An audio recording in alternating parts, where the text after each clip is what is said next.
I think, first of all, of course, I'm happy about the involvement now of both the Germans and the Brits and the Americans and the European Union, and I think even Greece has made a special envoy. So, I mean, enormous amount of special envoys. It means that a lot of attention is being taken, because, of course, you cannot have this frozen conflict to continue forever, especially now with the situation in Ukraine, and we cannot have another problem.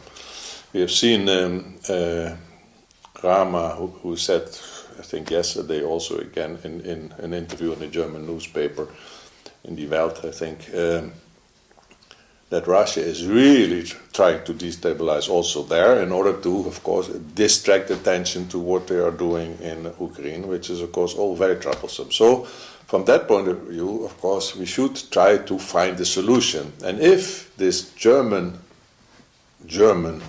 idea, the Bundesrepublik, Deutsche Demokratische Republik, is a good idea, I think it should, of course, be given follow-up. I must say I'm not a real expert on this subject, but from what I read, it sounds like maybe the only way out for the time being. Because with this government in Serbia, and I'm afraid to say whatever government in Serbia, if you look at all the other parties, they will not recognize. So you can say the whole process should end with a recognition. They will not. There's only one party who is willing to do so, but it's marginal, the Liberals, a very marginal party, so they will never win. And if you see the public opinion, if you have a referendum, it will always be rejected. So if there is another way out, it is, of course, a compromise, but I mean, yeah, sometimes you have to make compromises, although I personally, of course, wouldn't like. I would, of course, like that that the country would be accepted as a normal country by everybody, but as long as the situation is as this might be a way out.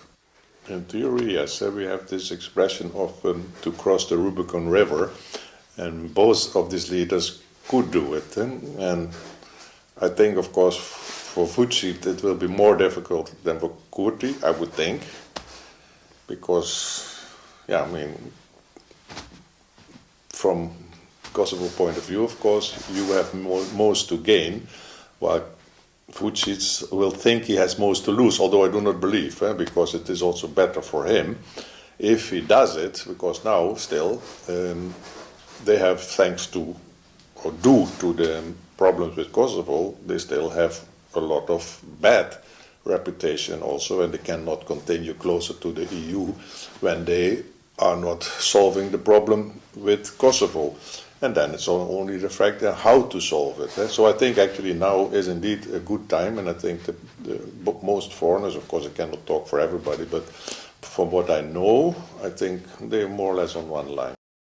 Problem is, of course, I'm of course retired. I'm a diplomat, and of course I'm a specialist in foreign affairs. And of course, for me, the foreign affairs are the most important. But I can understand, of course, if you're the prime minister of a country, you have a lot of priorities in your own country as well.